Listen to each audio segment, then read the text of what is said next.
50 years ago, for the first time, a man left the Earth and traveled into space. Who was Yuri Gagarin, and how did he become the first man in space? Even as a young boy in Western Russia, Gagarin had always dreamt of becoming a pilot, and after graduating from pilot school, he volunteered for the Soviet space program.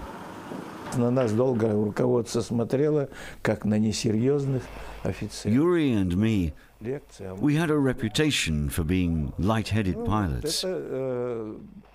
We played sea battles during some lectures.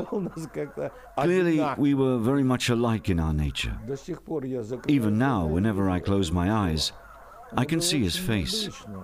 So Russian, so bright, his light brown hair, his big blue eyes shining like emeralds, and that smile, that immediate smile on his face. Gagarin's friendliness and intelligence made him popular among his comrades even before his flight. He was also a great father, as his daughter Elena recalls. When home, my father was the same simple, charming, kind and cheerful man as he was known to other people. Whenever he could, he gave us all his time.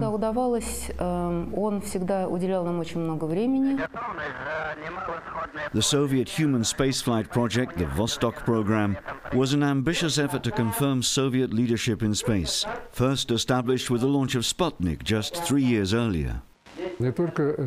They were not just important engineers and scientists.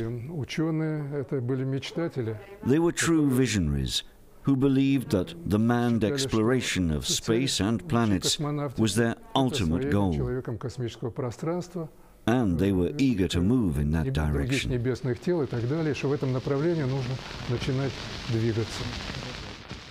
Although several launches had successfully carried animals in space by that time, it was still unknown how a man would react to the weightlessness and isolation of a spaceflight. It's like dressing a man in a suit and shoving him into a blast furnace saying, "Don't be afraid, the suit will protect you." But nobody knows for sure if it will actually protect you or not. It's exactly the same thing here. Don't worry, everything will be fine. We just don't know what exactly it will be. It's up to you to tell us when you return. The flight that lasted only 108 minutes proved that a space pilot could successfully operate the spacecraft, communicate with the Mission Control Center, and take meals in orbit. He didn't get to actually pilot the spacecraft, although he had all necessary controls to conduct a manual descent and landing, in case the automation would have malfunctioned. Gagarin's historical flight made him famous all around the globe, opening the way for further manned missions. What it didn't change was Gagarin's personality. I should say I even feel somewhat uncomfortable in front of my friends, that my first flight lasted only 1 hour and 48 minutes. But this, of course, was only the beginning, only the first scouting of space.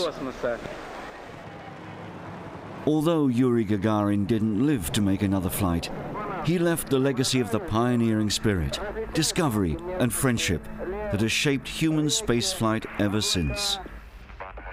Dozens of cosmonauts and astronauts followed in Gagarin's footsteps to conduct ever more challenging orbital missions in the continuing human exploration of the universe.